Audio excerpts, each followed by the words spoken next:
Are you looking to become a better real estate investor? Then hang on, because you're about to experience another episode of the world's most popular real estate podcast, the BiggerPockets Podcast. But before we get to this week's show, I wanted to invite you to become part of our community, BiggerPockets.com, the real estate investing social network. The membership is free, and you'll instantly gain access to networking opportunities, educational content, investor tools, and more. Sign up now and get a free copy of our book, The Ultimate Beginner's Guide to Real Estate Investing, read by hundreds of thousands of budding entrepreneurs. Just click this link right here, or just head to BiggerPockets.com. With that, let's get to the show.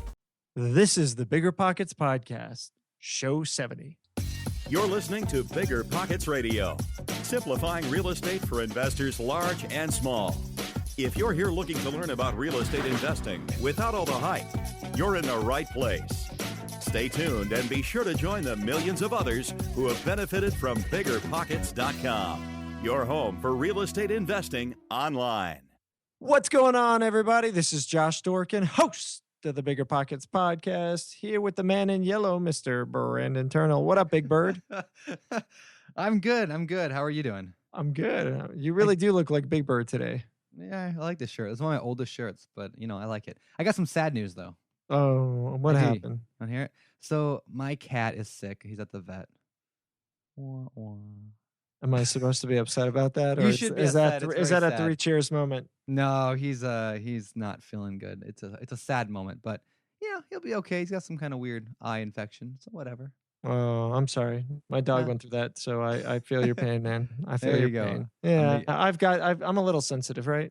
Yeah, you're a sensitive guy. Sometimes you just break down crying during the day for, like, you microwaved your food too hot or something. I don't know. Whatever. All right, man. Well, anyway, yeah. This is going to be an interesting show ahead, guy. Mr. Brandon Guy. I agree. I actually think today's show is especially good for people who may or may not ever actually engage in this kind of real estate investing. We're going to be talking about subject 2. But it's important because it's something a lot of people throw away most of their leads that come in. Whether you're a wholesaler, flipper, buy and hold, whatever, you throw away a ton of leads. So I know I do. But after this show, I'm definitely re-looking at how I do all that. So, yeah. Oh, yeah. I think it gives you a new perspective on some strategies that I'd say the vast majority of real estate investors would never even consider, because they see deals that may not have meat on the bone, so to speak.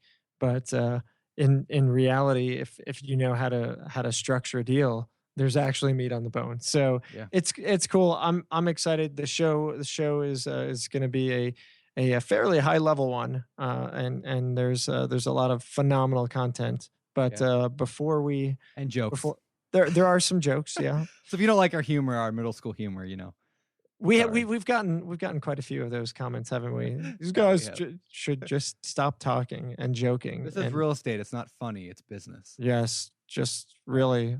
We're going to teach you about cap rates today. There you go. Everybody get out your calculators. Yep. That's what real estate is. Yeah. All right. Yeah. Oh, I just got a text. How cool is that? Nice. Way to have your phone off. Yeah. Way to have this. Maybe that was maybe that was the music for our quick tip. All right. Today's quick tip is actually a really good one. We have not yet done this. If you are on BiggerPockets to do real estate and to network and do deals and make money ultimately, then I want all of you guys to stop and do this one thing as soon as you're done listening to the show. Go collaborate and listen. Are you seriously going to do that? You want them to do one thing, was to stop. Yeah, don't. Okay. Yeah, you're done. What's the one thing? Okay, Vanilla Rice. The one thing is to introduce yourself to somebody that you have been looking up to, or who you've seen around the site and you think is interesting or is has got value to add. Go out there, if you haven't already, and introduce yourself to that person and start building your network. If you've introduced yourself to everyone on the site, then your job is done and you can go retire. Yeah, go home. Well, to add on to that point real quick, and I know we're going to get to the interview in a second, but there's a thread going on right now in the forums, and if you're listening to this in the future, you can find it. It basically says, go in this thread, mention somebody who you've learned from on the site. Just go ahead and do an @ mention, which tags them. Just tag them and tell them what you learned. It kind of is a way of giving back and saying, hey, thank you, whoever, for teaching me something new. So go look for that. I'll put a link to that in the show notes at biggerpockets.com/show70. That Highly is recommend doing it. That is the link. Yeah. So All right. that's kind of two moving. quick tips, but whatever. Yeah. Yeah. There you go. All right. So let's move on to the show. Today's show, we have a great guest for you. We've got Grant Kemp out of, I believe, Dallas, Texas.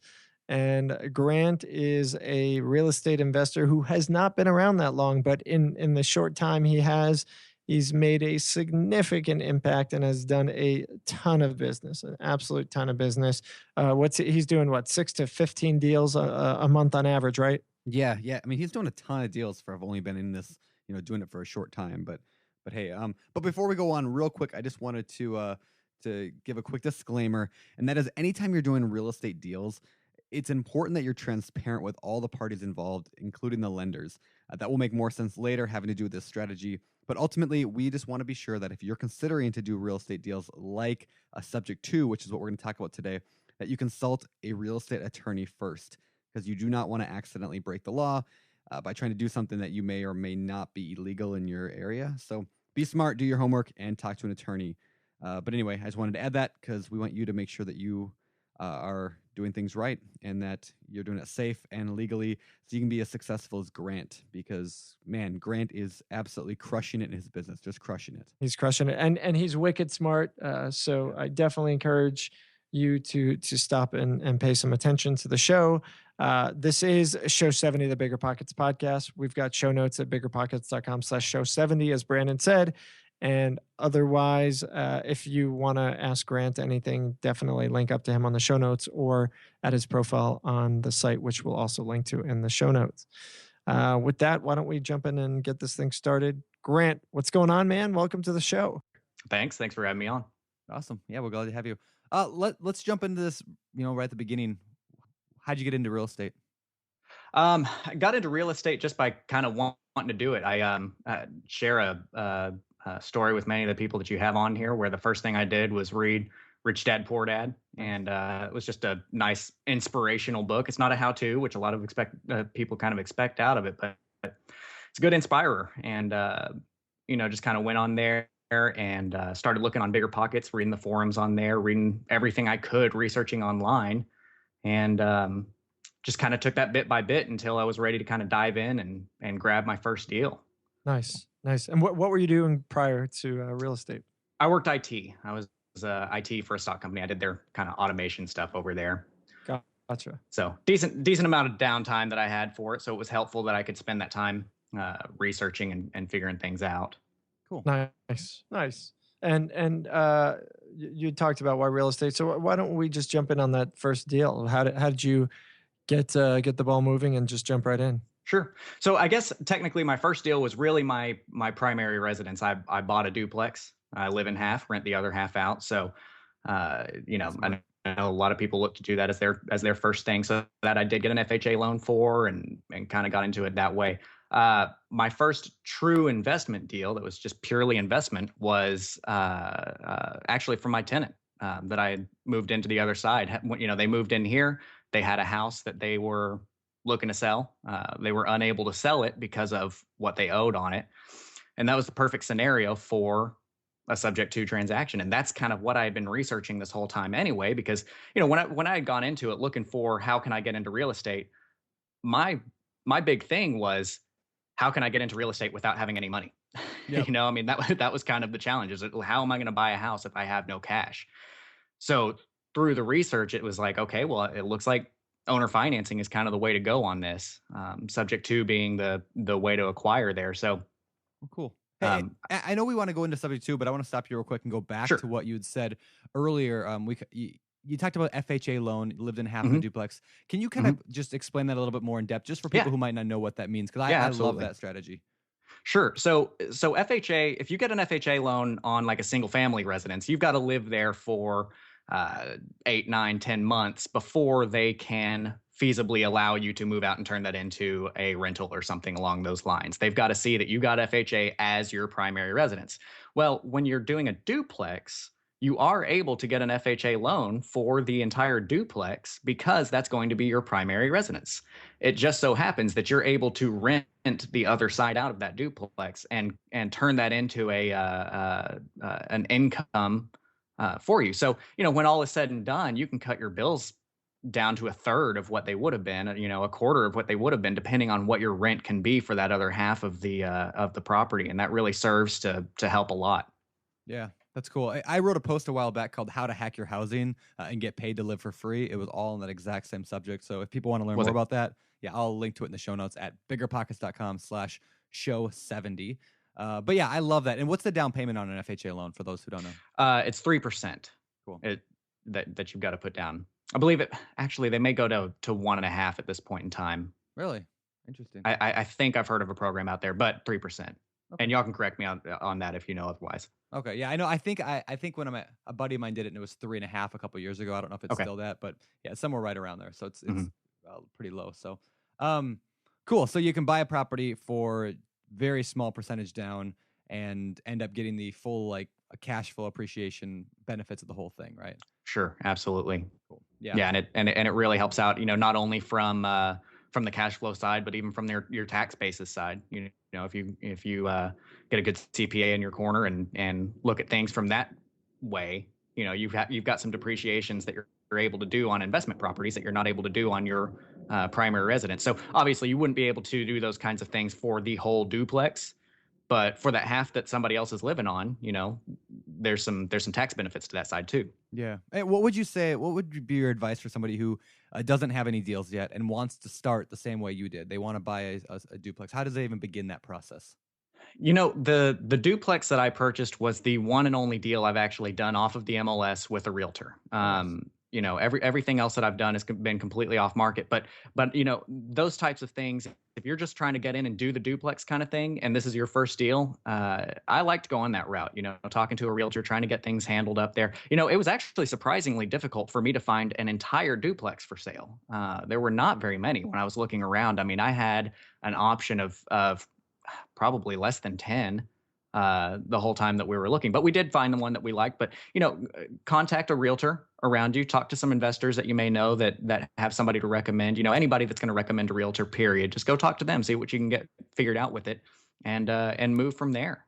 You've got to have some money saved up for the down payment and everything, and go into it with an educated mind. But just diving in, I mean, I think that's one of the biggest things that I can recommend to anybody for any part of the real estate investing is you just got to do it. Yeah. The Nike way, right? There you go. Well, cool. Okay. So you moved on from the first one and you said that's the only one you've done realtor with MLS. So after that, you mentioned subject to. And so why don't we, I guess, go into the subject to idea since that's kind of your current focus. Sure. What exactly is subject to? We haven't talked about it since back it's been a while. A long time ago. I think it was Karen Rittenhouse episode 2. I think we last talked about that. So tell us what is subject to and how does that work? Yeah, so subject to is a way of saying that you're going to purchase a house subject to the underlying lien staying in place as is. So in other terms, the way that you'll more commonly understand what's going on, you're taking over payments is essentially what you're doing. Okay, now you're not assuming the loan. There's a slight difference there. You're not actually assuming the loan. An assumption of the loan would mean that your seller is able to talk to the bank and get your name on the loan instead of theirs. What you're doing in a subject to transaction is you're purchasing the house, title is transferring, you have a deed that goes between you and everything so that you are the true owner of the house, but you leave the bank debt in place and it's going to be left in the original seller's name and you will continue to make the payments to that bank on their behalf. Now, is that something you can do in all 50 states?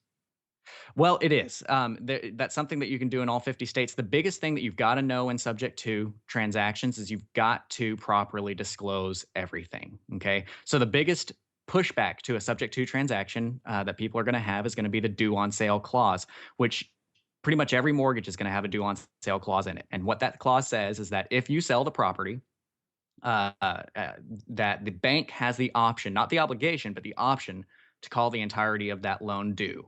At the time of sale or any time after that, if title has changed. Go ahead. I think you're going to probably clarify, so I'll let you finish up. Sure.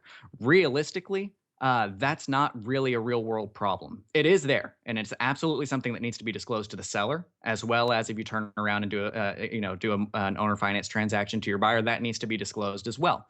But our office has seen 10,000 properties go through it over the last 25 years doing owner finance transactions. We've had the due on sale clause called, but it's only been called 3 times in that entirety. And all 3 of those times, we were able to fix the situation without a refi having to occur, or basically without anybody actually having to come up with any cash to solve that.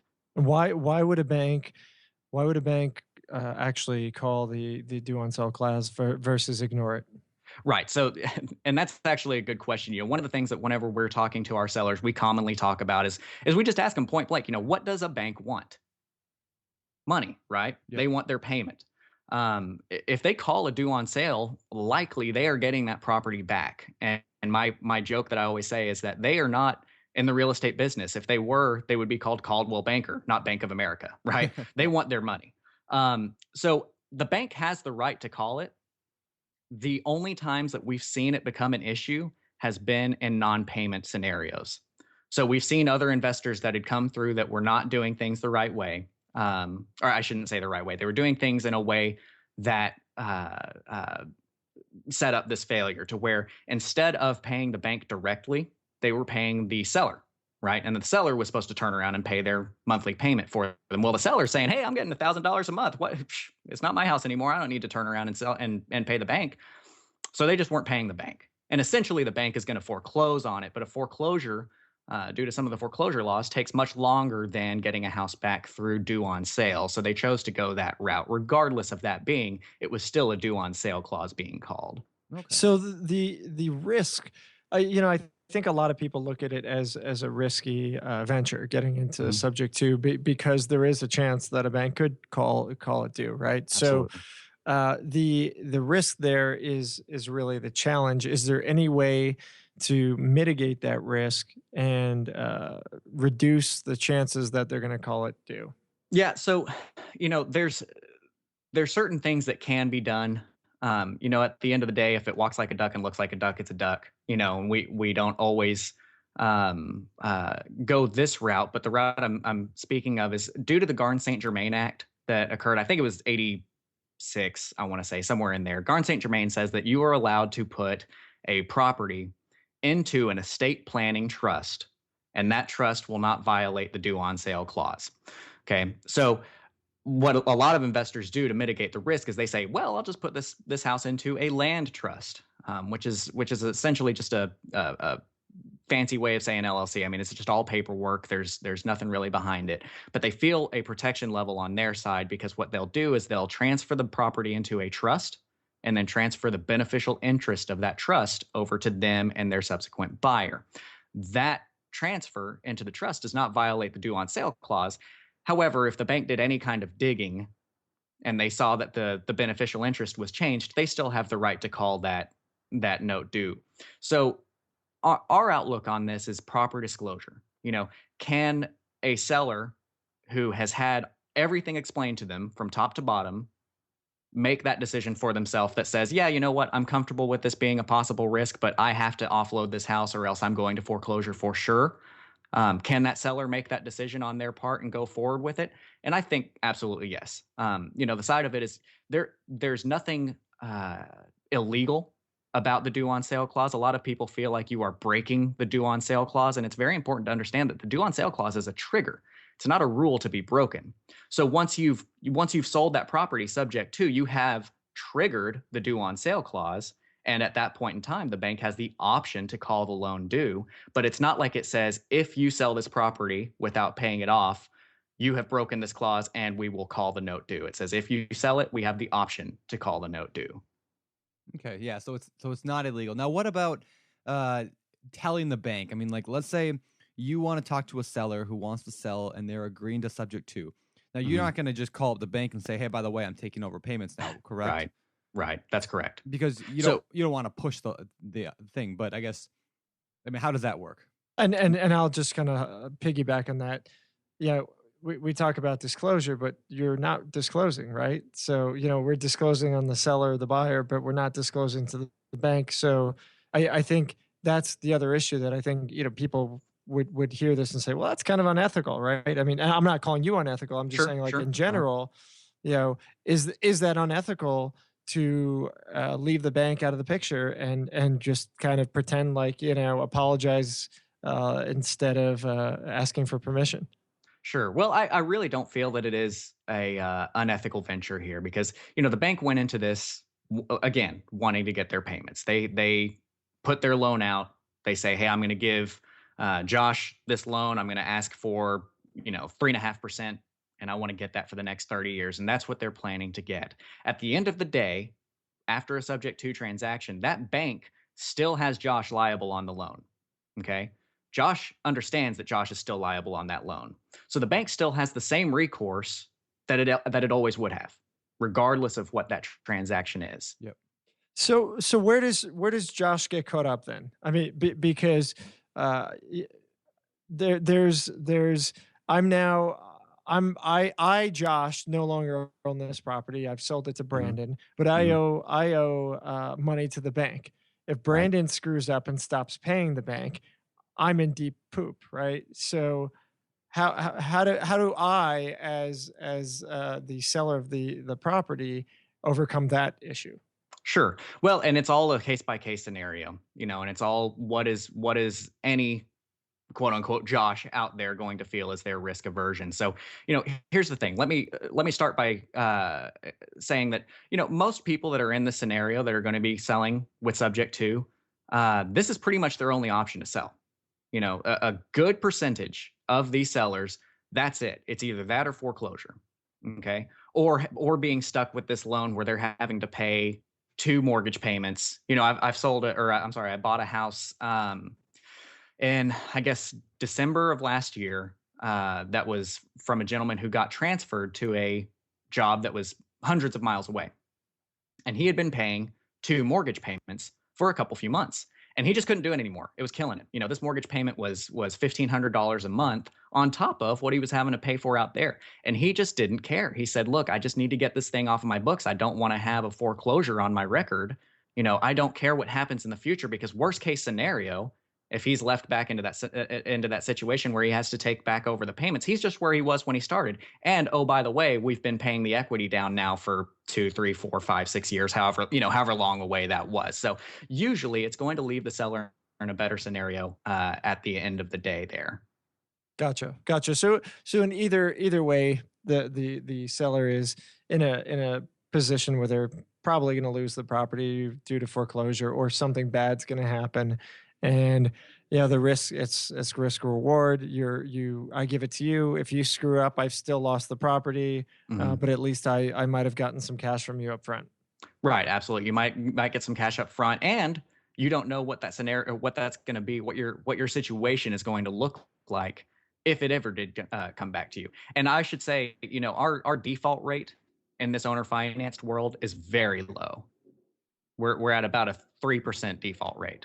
Well, gotcha. Yeah, that's not terrible. So, all right. So you get these properties, you're buying them with subject to, I'm assuming mostly with no money down, correct? Right. Yeah.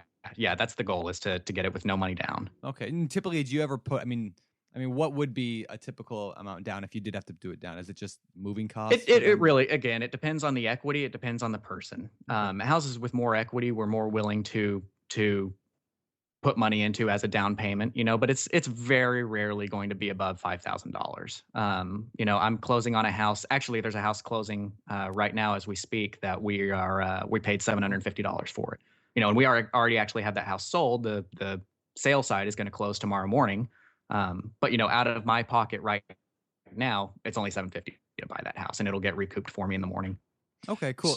Well, and I'm gonna just jump back on this one. So this one where there's $750, what's the case? What's the situation that the actual seller is dealing with? Are they at zero? Do they have any equity in this property? Where are they? Yeah, no, they had no equity in the property. Unfortunately, they did a refinance in the middle of just a bad time to do refinances. I think they refinanced in 2006. And they have since moved and gotten another property. This is another one of those scenarios where they're living in a house right now. They were going to have to pick up the payments for the house that I ended up buying from them, and it just didn't make sense for them anymore. They needed to get rid of it. Now, this particular house was in terrible shape. There, I went through there and there's just garbage everywhere. Half of the kitchen tiles are missing. The toilet is sitting in the hallway instead of in the bathroom. It's been, taken off of the the floor and it's just sitting there. There's foundational issues, those kinds of things. So in order for them to sell this as a retail sale, they would have to put in a solid $15,000-$20,000 to it, and holding costs and realtor commissions, and there's just not room for that. So again, it's one of those things where it's, well, do I let it go to foreclosure, or do we go to one of these investors that can take care of it? Yeah. So Gotcha. who are you then selling it to? Because now you're selling a house that has very little or no equity to somebody that needs a lot of work. Who's buying that? Right. So there's a whole demographic for that. There's actually a ton of buyers out there, and about 95% of my buyers here. Now I'm in Dallas, so I'm in Texas. We have a heavy Hispanic population. Most of my buyers are Hispanic family members that, they may have their business is a construction business, and their wife's business is a cleaning business. That's about 65 to 70% of our buyers. That's that. So you look at these people and you look at them with Dave Ramsey eyes, and they're phenomenal buyers. These are people that have absolutely no debt. They've been saving their cash. They live well beneath their means. But because of, and they're self-employed, but because of that, you look at them from a bank's perspective, and the bank sees strike one, self-employment, strike two, no credit history, and so they go through these, and these are people that can't get traditional lending, and they want to be homeowners, and they have this pride in ownership, and they don't care. A lot of times they don't care if it's in terrible shape, because they do that all day anyway. They would rather get that house, own the house, make the repairs. And guys, this one that I sold it on, this particular house is sold on a 15-year note. These people are always doing 10, 15-year notes, and they're just fantastic buyers. So regardless of the demographic of the buyer, we're talking about people who aren't afraid to get their hands dirty, who are potential. Are you selling to a lot of investors? I would consider those folks some kind of investors anyway, because they're putting money in, but are you selling to traditional flippers or wholesalers or buy and hold investors who are renting it out, or is it really mostly folks looking to live as a primary residence? Yeah, it's all owner occupants on the subject to and owner financing side. Now I do wholesale properties and I do flip properties, and those will go out to investors commonly. But when I've taken a property down with subject to and I'm turning around and doing a wrap mortgage on that and doing owner financing, that's all owner occupied. What's a wrap mortgage? A wrap mortgage means that I've purchased a house with subject to, which we've just spoken about. And then what I'm going to do is I'm going to turn around and I'm going to try and find a buyer who needs owner financing. So let's take some numbers here. Let's say that I buy a house for $90,000. They owe $90,000 on it. And my payments to that bank for that house are going to be $850 a month, PITI. A wrap mortgage would mean I'm going to turn around and I'm going to sell that house for $105,000. I'm going to get a $10,000 down payment. That's going to be my profit up front. So now I'm financing a $95,000 note, and I'm going to finance it as such so where their payment is $1,000 PITI. So now I've made $10,000 up front, and I'm making $150 a month for 10, 15, 20, 30 years. That's a wrap mortgage. Gotcha. All right, that's cool. So what would be the difference in your mind? So let me actually give an example. I've got one of my best friends bought a house a few years ago, ended up, moving into it. He owes roughly $60,000 on it. It's probably worth 80, maybe 70. Not enough for him to make a good chunk of money off of it. He wants out really bad right now. He wants to buy a new house, doesn't like the neighborhood, needs out, doesn't want to deal with it, doesn't want to list it, whatever. So he said, "Brandon, will you buy it from me?" And I was like, "Well, I don't have it. I can't really do anything with it." So then I started thinking, well, what if I did a lease option or a subject to? So first of all, why should I do? What would you recommend in that kind of case? Why would I do a subject to? Or would I? What are your thoughts? Sure. Yeah, no, I think that's a great subject to scenario. And one of the things you brought up there was the lease option. And just to kind of side rail on that for a second, in Texas, lease options are somewhat largely illegal. You can do a lease option for up to 180 days before that lease option has to die. So that's kind of where the subject to side comes in and allows a little bit longer term solution for it. But absolutely, that's the kind of deal I buy all day. one of those where they're just pretty much, I say at water, they're not underwater, but they couldn't sell that without bringing money to the table. Yeah. And especially with the work, because it needs, 5-10 grand worth of work. Just yeah, absolutely. Cool. And so with that work and everything being taken account or being accounted for, could you sell that house? Because here's another thing, a lot of the owner financed market, when you buy an owner financed house, the price is going to typically be a little bit more than retail. Yep.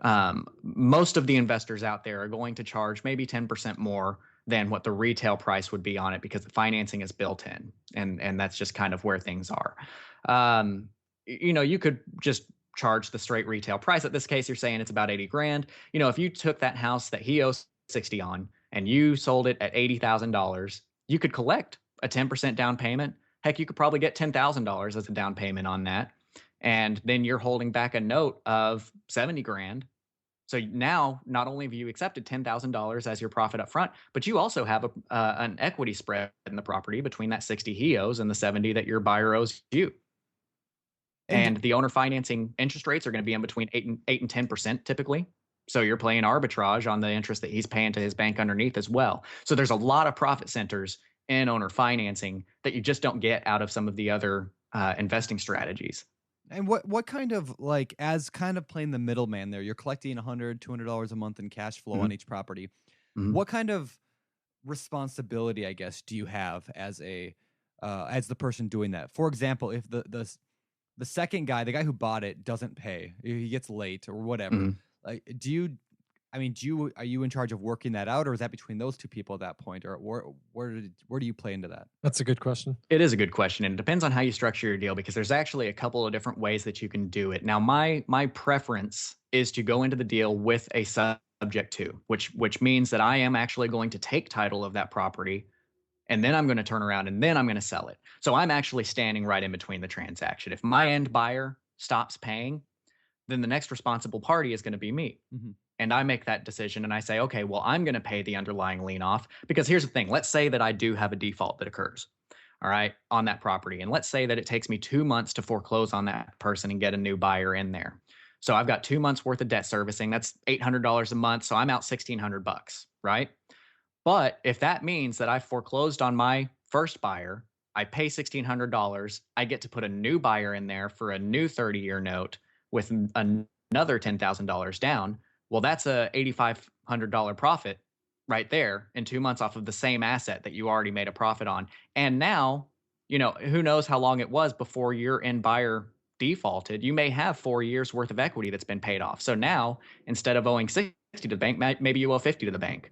And so now your $70,000 note all of a sudden has a $20,000 equity spread in it. Yep. Versus the $10,000 that you had before. So help me out here on the equity spread, because I'm pretty much unfamiliar with this until this discussion, these wraps, and I'm sitting here and thinking, okay, so you've now purchased this property subject to from the first guy, right? The first guy owes the bank money. Let's do an easy number. So $100,000 is the mortgage. The property's worth, say, $100,000, right? Just keep it simple. Sure. So you got to make these payments to the bank for $100,000 to pay off.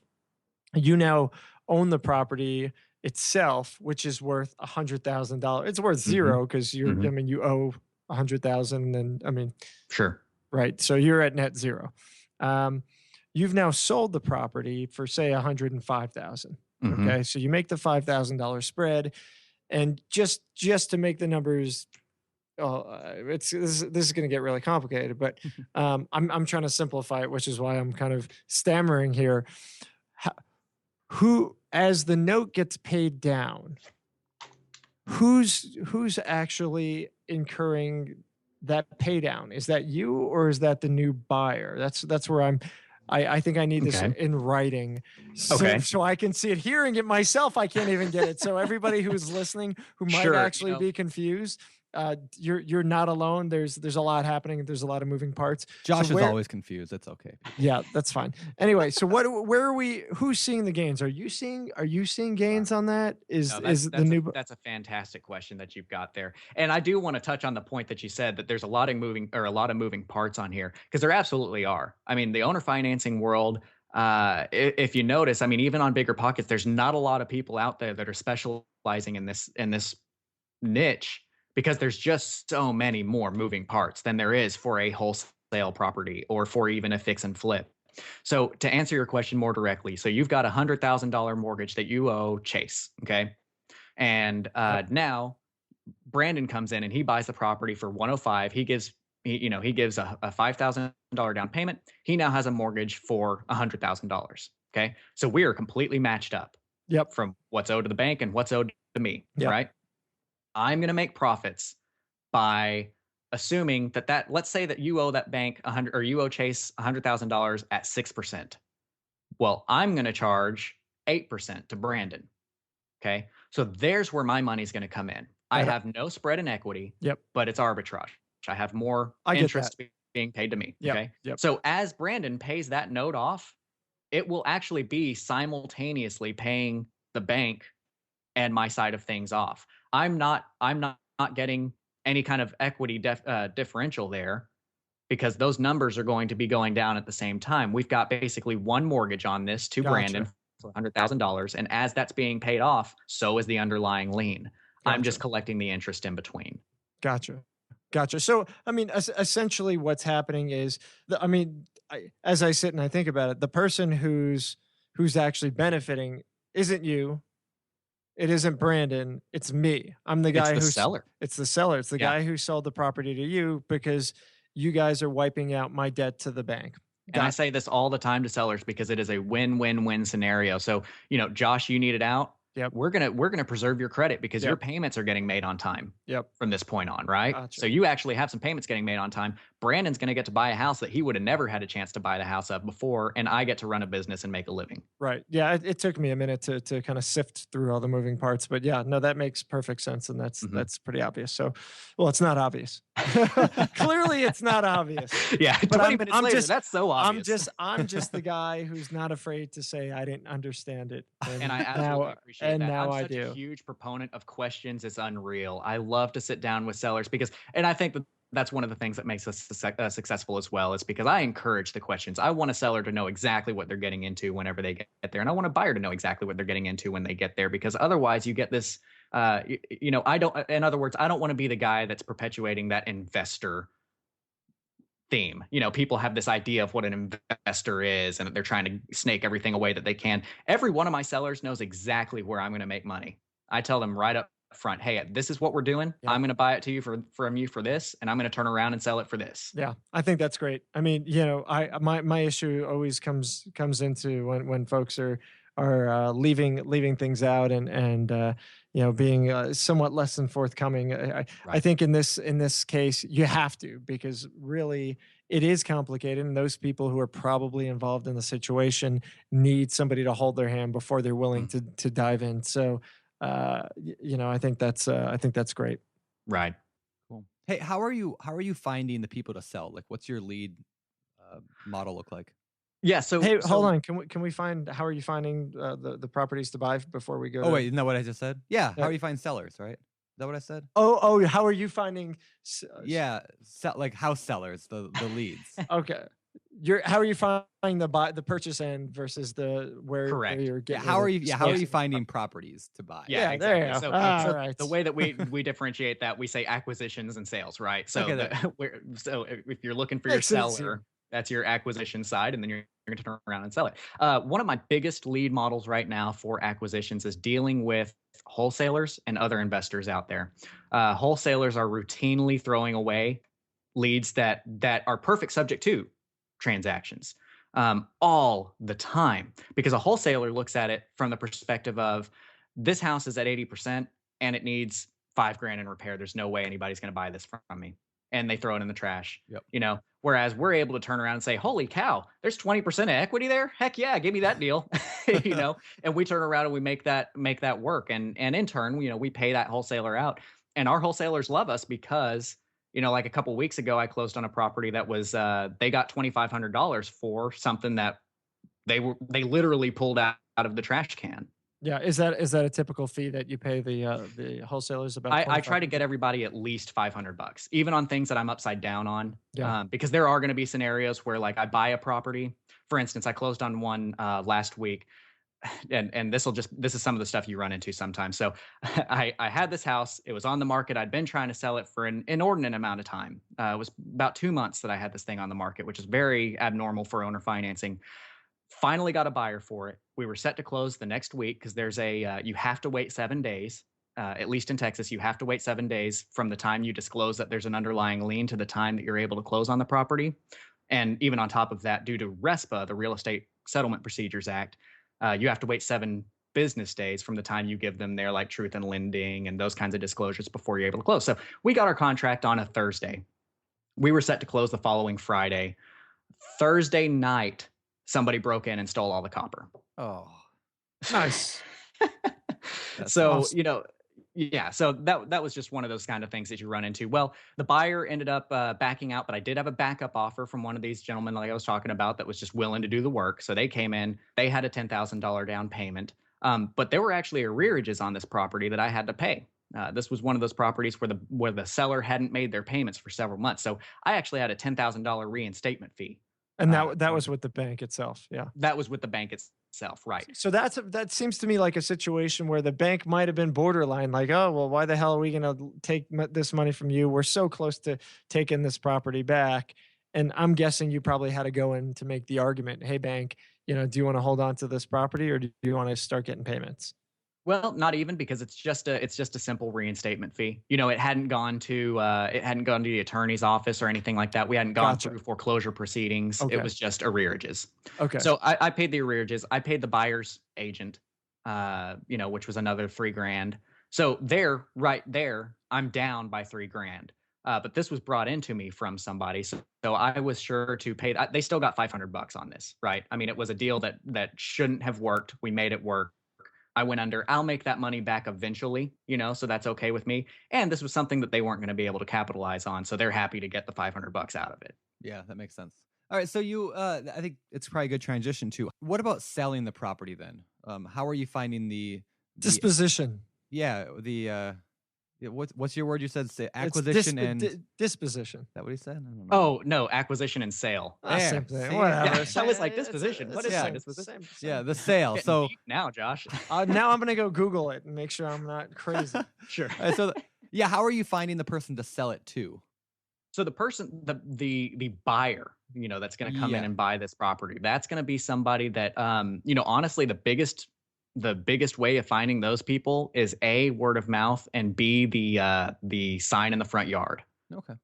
By the way, just to clarify, I just want to make sure that we're all on the same page here. According to Google, disposition is the action of distributing or transferring property or money to someone in particular by bequest. Therefore, I was correct. I didn't expect to be so schooled today. Thank you. No, I wasn't schooling you. I was schooling Brandon. He would call me out. Yeah. All right, so Grant, I've got a follow up here. Sure. To me, this sounds like you're doing a couple things. There's an acquisition strategy, which is the sub to, and there's a disposition strategy, which is sell the note. He's going to use that word as many times. Yeah, that's pretty much what's happening. Yeah. But listen, so you're selling the note. I mean, that's ultimately what you're doing. You're selling the note to an owner occupant. That's Right. the big trick there, because owner occupant, owner financing, there is a ton of compliance issues that you have to abide by when you do owner occupied stuff versus when you're selling to an investor, when you're selling to, an investor of any sort, whether that be through notes or through like wholesaling, you don't have to worry about compliance issues that our wonderful, Dodd-Frank laws have put into place. Yeah. Well, why don't we get into that? Because that's an issue. Dodd-Frank is something that confuses me. It confuses a lot of people. What is Dodd-Frank and why should we care about it? By the way, I just want to point out here that while I was confused previously on the show, Brandon has just explained how confused he is right now. And I just want the 25, 50,000 people listening to the show to For all keep the that in mind. scorekeepers out there. Yeah, because that's In my defense, I'm searching Google right now. Dodd-Frank has how many pages? 9,000 pages. So, and you haven't read them yet? and I have not read them yet. Come so on, man. Okay. there's a I little did that this morning. on That's page with my 7. morning coffee. I'm a little confused on page 7,643, Nice. paragraph 4. On the third link or fourth? Yeah. So tell us about yeah, Dodd-Frank. What is Yeah, it? Dodd-Frank is one of the single most misinformed things out there right now. We have so many people saying so much stuff that they have never read before with Dodd-Frank, which is really unfortunate. Well, how many pages have you read? I've actually read the entirety of the Dodd-Frank Act, along with the entirety of the SAFE Act and RESPA and Truth in Lending. That puts you at the 1% of the 1% of the 1%. So Yeah. we should protest you right now. I'm pretty sure that's I more know, than yeah. Dodd or Frank have read. I'm positive. Absolutely certain. Right. Yeah. Anyway. It's some good, exciting reading there. Yes.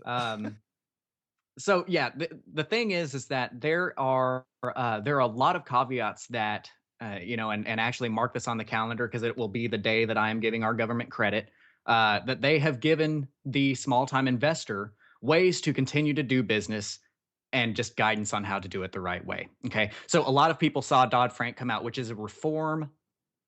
The section that's applicable to us is mortgage reform. Okay, it is what can happen, who can you sell a house to, and provide a mortgage at that same time. Okay, so what they were trying to do, this was a I don't necessarily want to say a knee-jerk reaction, but this was the reaction to the housing crash. It was They a said- knee-jerk reaction. Yeah, thank you. I'll say it. And I'll put emphasis on jerk. Yeah, there you go. So what they saw is they saw the housing crash occur, and they said, what can we do to make people feel like we did something? And they came out with the Dodd-Frank Act. And this was Barney Frank and Chris Dodd, and they got together and they wanted to put as many guidelines in place so that they're trying to put buyers into houses that can afford it, which I get, I understand, and I'm on board with that. One of the things that many investors out there doing this don't understand is that we are actually considered what is laid out as a small creditor, which means that, well, and I'm assuming that 99.9% of our audience will fall under the small creditor. And if you don't, you need to contact Josh and talk about lending some money. But a small creditor is Probably find somebody somebody that else there, buddy.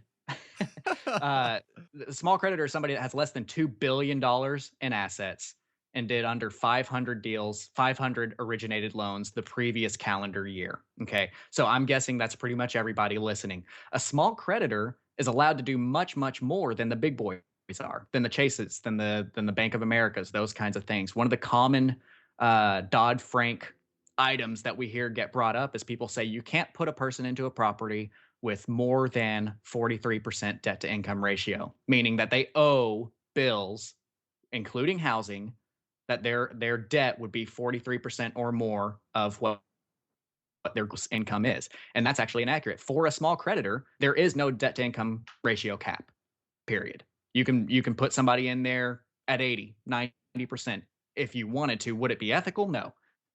But there's no law saying that you can't. And there's just line item like that over and over and over again that gives us guidance of who we can and can't put in there. But at the end of the day, what they're trying to do is afford us protection in court. If we ever got sued by our buyer and that buyer was able to say, hey, at the time I went into this house, I was unable to afford it. Dodd-Frank has given us a way to say, actually, I obeyed everything that Dodd-Frank told me to look for. So side with me and the court will do so. So really quick, do you guys then ensure that they're at the 43.5 or whatever it was, and and not go up to 44%? I don't. Okay. Not at all. I put people in there routinely that are well above 44% or 43%. And here's the example I use. You run into somebody, let's say, because I've had this, they make $15,000 a month. Can they be at a 50% debt to income ratio and still have enough money to live? Yeah. Heck yes. Yeah. You know, are you telling me that you can't live off of $7,500 a month for groceries and gas? Yeah. Right. So in that case, 50% is absolutely fine. Now, what about the guy that works at Burger King, you know, and he makes $1,000 a month? Can you put him into a house that costs 50% of that income? Probably not. I would say no. Yep. I mean, absolutely not. I'm not going to put somebody in there that's gonna only have, you know, $400 to live on, $500 to live on, and they've got 2 kids. Yep. Yeah. Something like that. So percentages matter less than common sense in this scenario. Yeah. And you're not biased against Burger King workers in general. It's No, just that- I love me some Whoppers. Don't get me wrong. I'm Yeah. just saying. Yeah.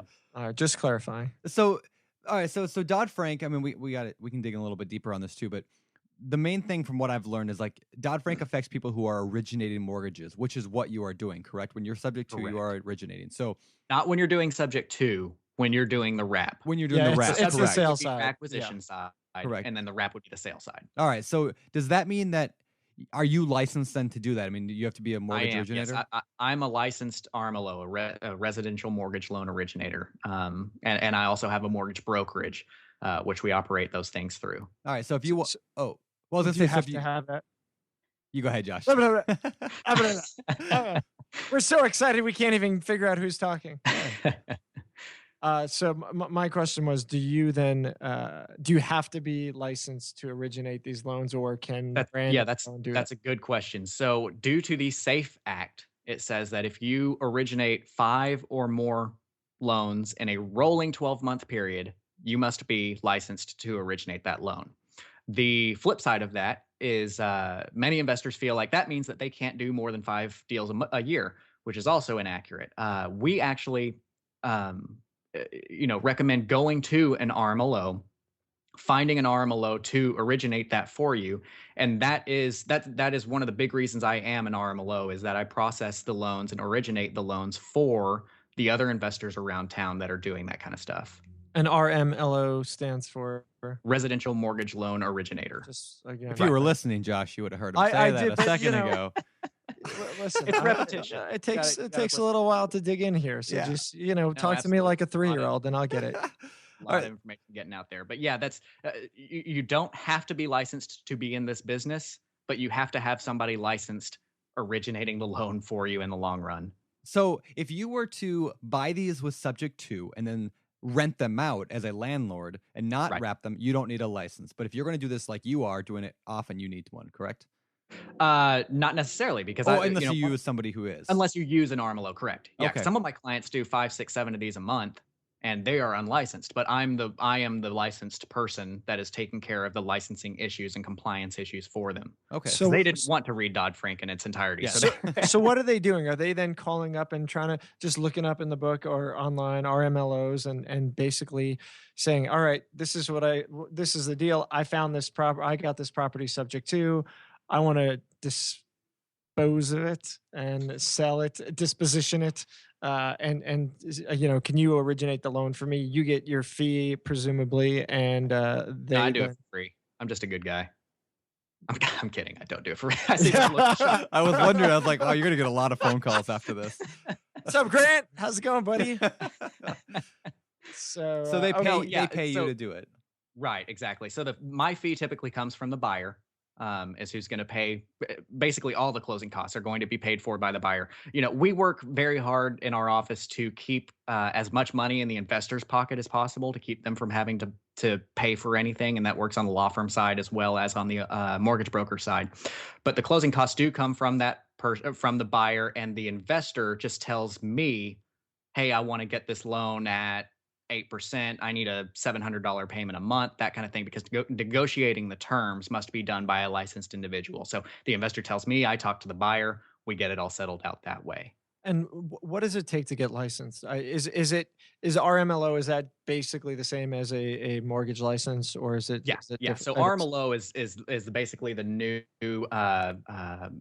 designation Acronym. for a loan officer. Okay, so there's a 23-hour course here in Texas. Different states are different ways, and then you do have to take a test that goes along with that. And in my case, there's both a state and national test. So there's 39 states in the nation that have tagged on to the national test that so like for instance, I can originate in 38 other states around the nation.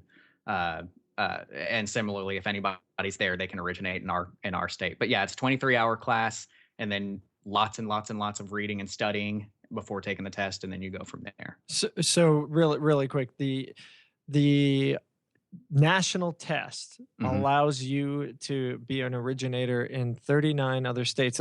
It's interesting. I wonder why that's acceptable, but on the real estate license side, an agent, for example, I mean, there's state by state. It's kind of interesting, something Right. I never really thought about, but Well, and the reason behind that is that if you look at the job that they're doing, largely real estate law is a local law, right?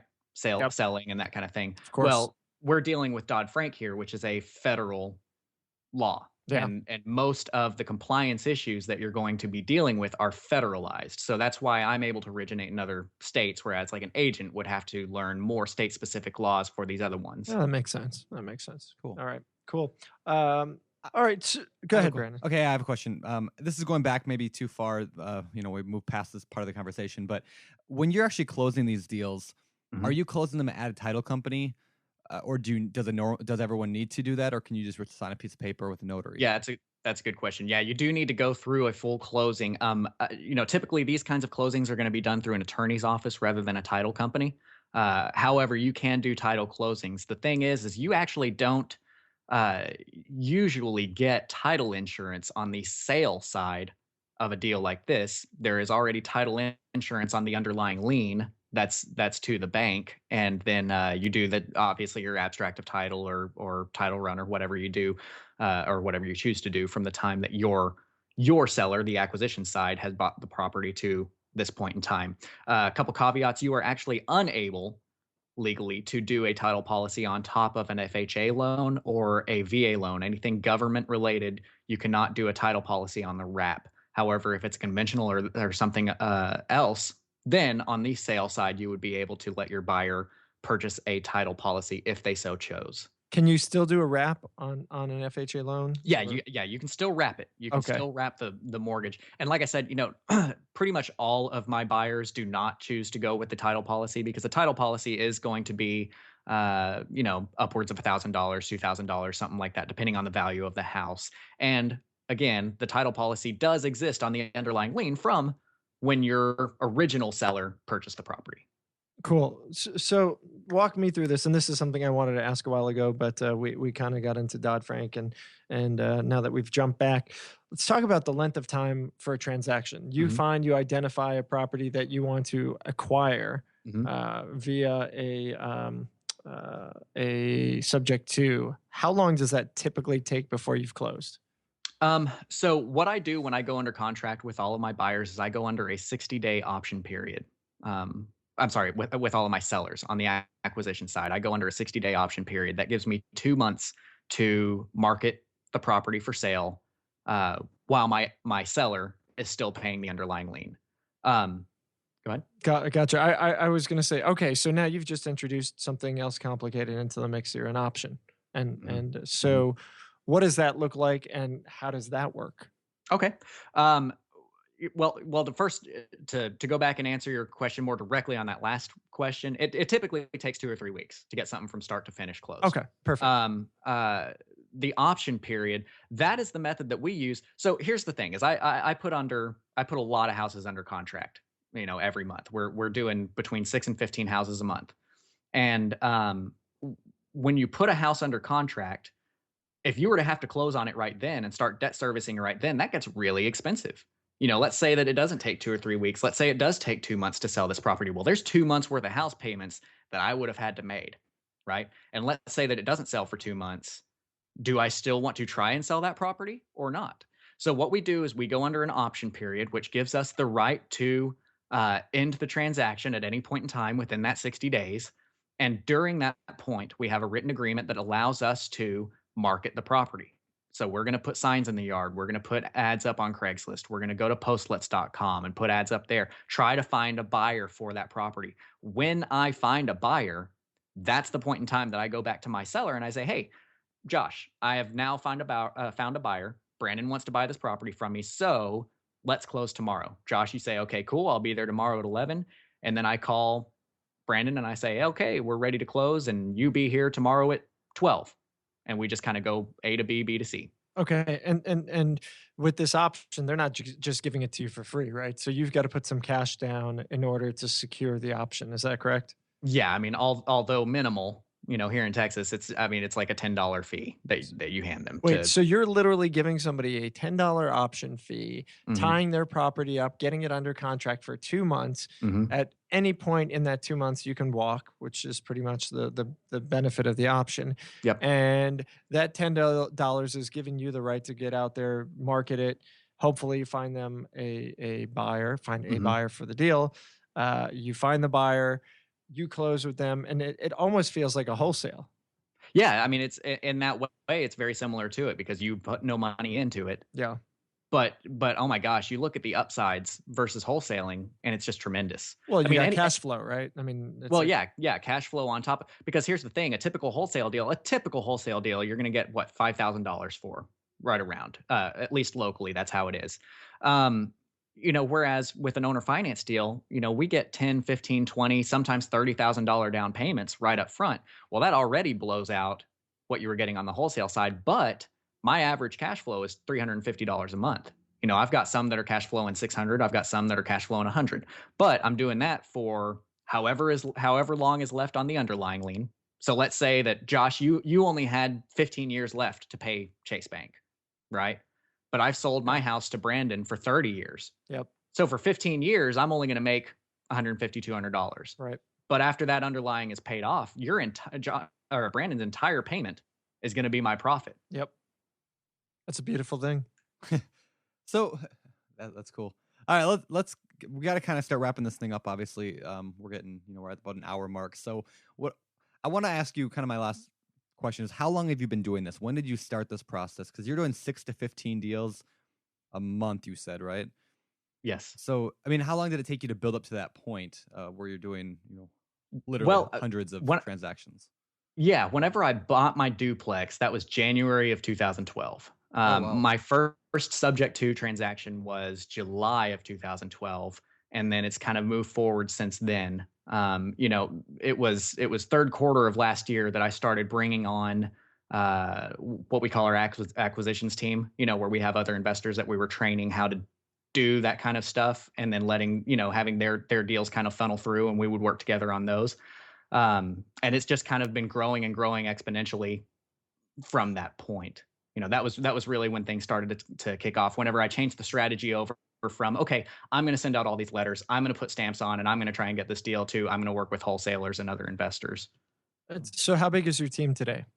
I have about 20 people of acquisitions team members. Of that, truly active members, I've got probably 7 or 8 that are truly active, bringing consistent deals in. The other ones will get one-offs here and there, but we're a resource for everybody. So how does that work? You go out and say, hey, I'm going to train you, investor Brandon here to do this. And if you find any opportunities, you send them our way and we'll give you a fee. You don't have to work, but if you do and you bring stuff in, is that right?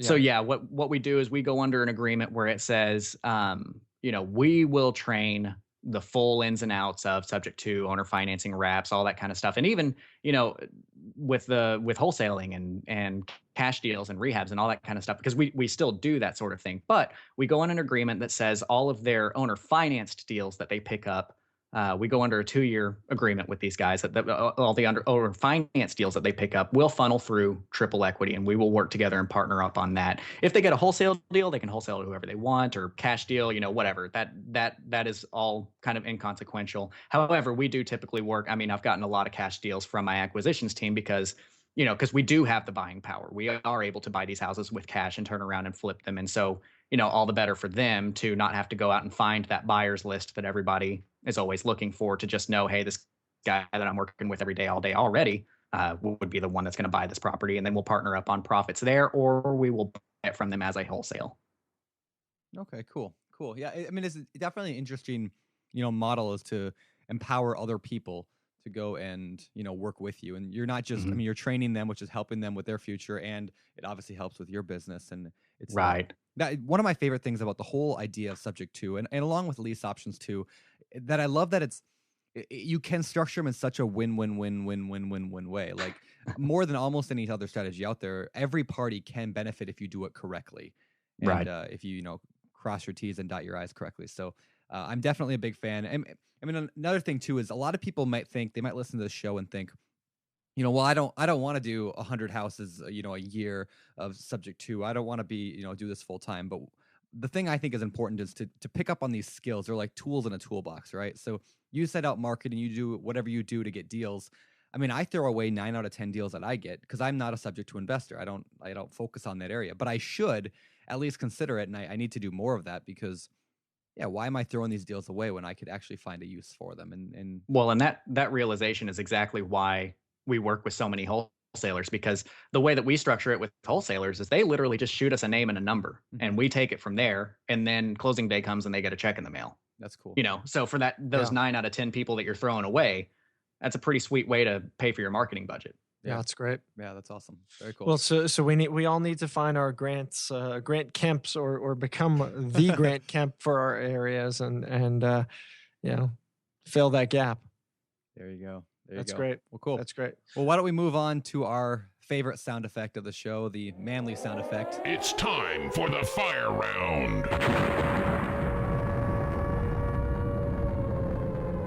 Fire round. All right. The fire round. These questions come from the BiggerPockets forum. So, Grant, I know you're pretty active on there, so you've probably seen some of these and maybe even jumped into those conversations. But for the benefit of everyone listening, let's fire 'em at you. Number 1, do you think a college education is beneficial for investing in real estate? I would answer that with no. I don't have a college education. I did not go to college. I've taken courses here and there that I felt were applicable for what, I took a Spanish course, and whenever I was working at IT, I took some programming courses, but that's all I've done in college. I think more than a college education is determination and just going out there with a bullheaded viewpoint of, hey, I know that this is something that can get done. I'm going to get it done. Yeah. Well, under the discussion of education here, what's the factor that makes the difference in say a good, in your case, acquisition specialist, or student of some sort, somebody that a mentor would want to take under their wing, for example, on a bad one. So, you have these guys who come in and some say, yeah, well, train me. And you say, well, yeah, you don't have the chops. What is that? What I'm looking for in people is somebody that's not afraid to go out and just do it. But somebody who's also not afraid to say, I don't know the answer to that. Right. So my number 1 candidate is somebody who will ask the questions, but then isn't afraid to go act. Right. So actually, and this would be a good time for that story. I mean, like I said, 3rd quarter of last year is when I started doing the acquisitions team members. When it came time for me to scale triple equity into a larger operation because of the acquisitions members and I've since hired a W-2 employee and those kinds of things. I needed to bring on another partner. And, the first place that I looked was who's performing in my acquisitions team. And so now Ronnie Walker is our 3rd partner in triple equity, who started out as an acquisitions team member, but he was the guy that he would call me. He would say, hey man, I've got this deal. What am I supposed to do with it? I would walk him through it, and then he would go get it done. He wasn't afraid to talk to the buyer. He wasn't afraid to keep calling me. If I wasn't able to answer the phone call, he would call back. He would shoot me an email. And that's what you need to do to get this to work. Yeah. Gotcha. That's good. Gotcha. That's good. All right. So if you, well, that was my question. So I think it's yours. I got excited and was going to take Brandon's question. That's all right. I don't mind. I share. All right. If you were to give one tip to someone just starting out regarding partnerships, this actually flows really nicely from the last one, regarding partnerships, what would it be? Somebody looking for a partner. What would be your best tip? It would be to know your strength and use it. Too many people that I see go out there and say, and they look in their mind and they say, well, in order to be a good investor, I need to have, money, or I need to have the knowledge, or I need to have this. And they forget to say, what do I have and how can I use that to become a good investor. So most of the people out there, and one of the things that Ronnie did is he looked at himself and he said, what do I have? He had the ability to follow up with people and stay consistent. He had time. And so he brought those and leveraged them with me and said, hey, I've got time and I'll follow up on leads. What can we do together? Right? Sounds great. That's really good. Yeah. That's really good. Can I go now? You can go now. I'm done. Okay. Here we go. All right. So do you have any suggestions for part-time or on the side income sources while you're first starting out in real estate? Yeah. I mean, the subject to thing was my side job at first. I mean, that was what I was doing. It made it to where I had to spend little to no money of my own to get the deal done. I spent a little bit in marketing budget. I used Jerry Puckett, who's a user on here, for my first marketing deals. He was able to put some great lists together for me and really get things going there. So I do recommend talking to him, but set things up so when I was working full time, I talked to Jerry, got him to handle the marketing. I started with an answering service. So my phone number routed to an answering service and they would take all of the calls. They created an email. They shot the email to me. I would take my quote unquote cigarette break, even though I didn't smoke. And then I would go and follow up on some of those calls and get the deal done, set up an appointment. You know, most of these sellers are going to work 9 to 5 anyway. So their appointments are going to have to be after work in the first place. So don't let the fact that you're working a job hinder this kind of stuff when you can set up a virtual assistant and, outsource these things to get it done. Cool. Nice. That's great advice. Great. Yours? No, it's mine. No, that was mine. But thank you. You know what? You could have taken it so easily, Josh. Let me take this one because you gave me an opportunity, and I feel ramble. Blessed. Take it. All right. My question is: do you ultimately recommend people get their mortgage license, real estate license, or neither? That's a hard question to answer. It really is, because it is such a case by case basis. You really have to look at your scenario and don't look at the license as the answer. Look at the license as a step and say, does my ladder go higher if I get this license? And if the answer is yes, then get it. If the answer is, well, I get this license and then I've got to have a license, then don't get it. There's no need for it. Okay. So in my scenario, we were churning and burning a ton of owner financed deals. I'm having to pay out money to another RMLO, and I saw a market opportunity. So I took it. I became licensed, and that has since stepped things up for us, and we've really grown there. But there was never a need for me to become a real estate agent because I'm not working off of MLS. I'm not taking any deals down there. I'm not selling any deals down there. So there was no need for that. All right, Maverick. Good. Goose, are you going to churn and burn? Churn and burn, baby. Wasn't that a Top Gun reference? I have no idea what you're talking about. Last question of the fire round for me. Do you not know Top Gun, the movie? I have not watched Top Gun, the movie. Oh, I thought you just didn't know it. No, that too, but I've never watched Top Gun. It's on my list of movies to watch, Yeah, there you I'll go. get there. All right. Do you have a suggested software to help organize your real estate business? Absolutely. Podio.com is excellent. If you guys have not looked at using something of that sort, you should. It's an excellent way to stay organized. Some of their views that you're able to use there are fantastic. You can hook up with, we hook up with a lot of our wholesalers that have Podio, and they're able to just send us leads directly out of there. So we've already got pictures, we've already got everything. They just say, hey, share this with Grant, and everything pops over to us. So fascinating. Yeah, that's great. We've tested Podio as I would call it, but the gentleman with his pinky out over here correcting me. Well, I've been testing Podio lately, and it's going quite well. Now texting me. Oh yeah, I'll test that Podio thing. Yeah, that's that redneck thing, man. So yeah, listen, I just lost half my audience. Yep. No, I've tested it. I mean, I think it's all right. We haven't fully figured out how to best use it for our needs, but I think the UI is pretty good. I encourage people to check it out as well. Absolutely. And for a free software too. That's the other thing. Is I'm cheap and I like free softwares. And when they can offer me a benefit for being no money, that's a good day. Them cheap softwares is real good for my business. Awesome, man. Well, Grant, so we really thank you. Lots of good topics. But before we move on, before we get out of here, let's get to the famous four here. And with that, famous four. All right. So famous four. These are the questions we ask everybody, and hopefully you've prepared a adequate answer. First question. Now I'm being graded over here. Our C first, minus. first depends on your choices. First question is, what is your favorite real estate book? I'm such a non-reader. I actually don't. I think the only two books, and I say this literally, the only two books that I've probably ever read, including school, would be Rich Dad Poor Dad and the Bible. I think those are probably the only two books I've ever gotten through. There you go. So Rich Dad Poor Dad was great. I also actually really liked The Millionaire Next Door. I got, He halfway read it. I halfway read it, but I really liked some of the just principles behind it. And I'm a nerd on studies. I like seeing studies and actual numbers go behind things. So that was really interesting to see. So you're saying Dodd-Frank wasn't your favorite book of all time? That was not my favorite book If of you all could time. call it a book, I don't know what you call it, but encyclopedia, Bill. Right. All right, cool. Well, I guess then that kind of overlaps with our second question, but do you have a favorite business book?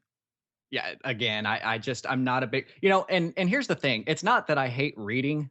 I'm not a big book reader. I learn through things like BiggerPockets. I learn through things like Reddit.com has a real estate subreddit in there, which is not largely friendly to investors, but it's still there and there's still, information to be had. So I'm one of those that I go out and I pick up bits and pieces here and there.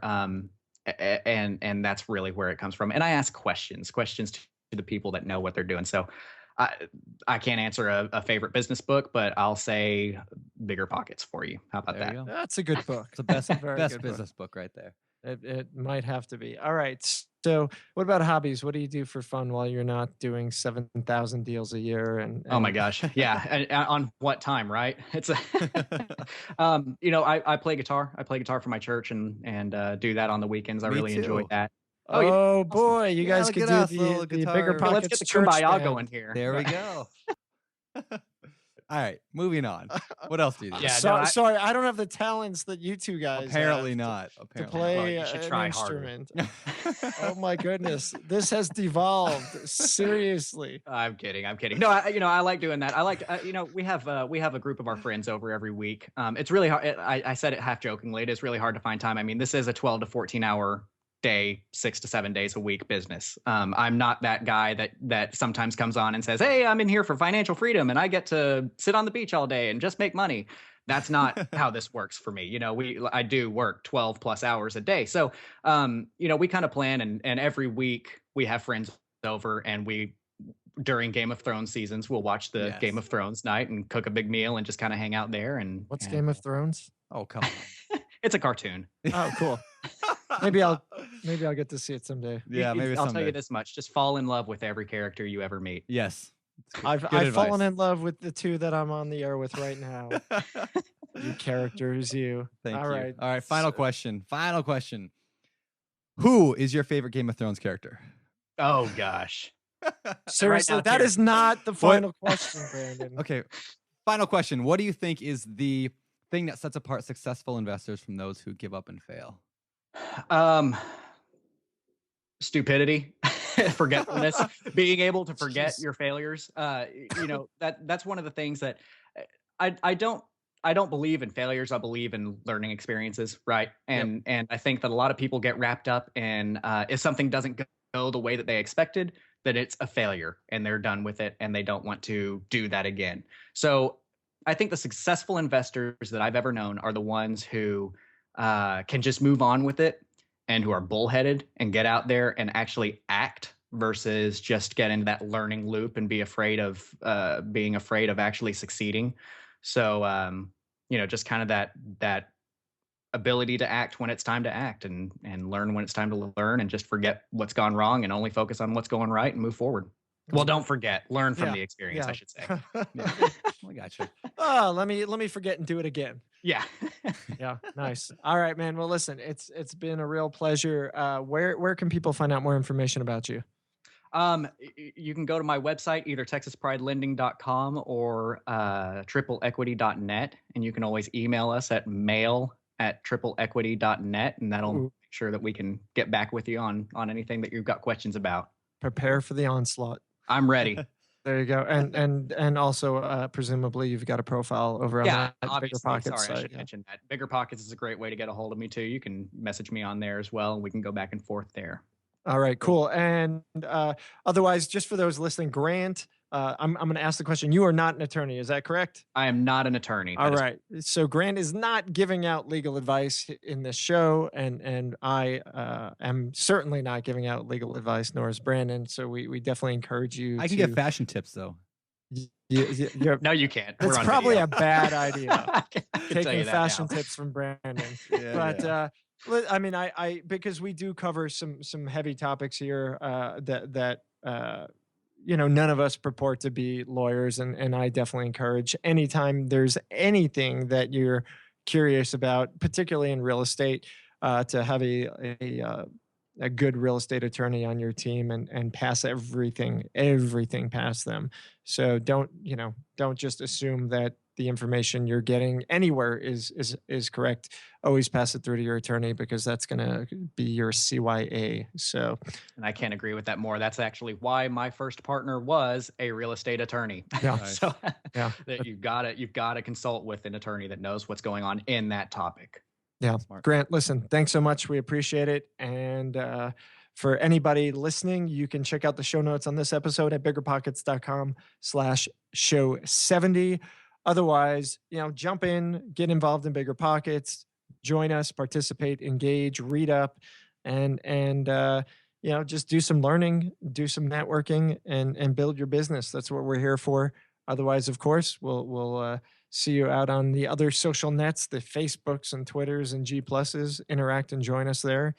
And until next show, we'll see you. I'm Josh Dorkin, signing off. You're listening to BiggerPockets Radio, simplifying real estate for investors large and small. If you're here looking to learn about real estate investing without all the hype, you're in the right place. Be sure to join the millions of others who have benefited from BiggerPockets.com, your home for real estate investing online. Yeah, there you I'll go. get there. All right. Do you have a suggested? Let me try this one more time. Speech therapy. There we Yeah. go. All right. There we go. Do you have a suggested software to help organize your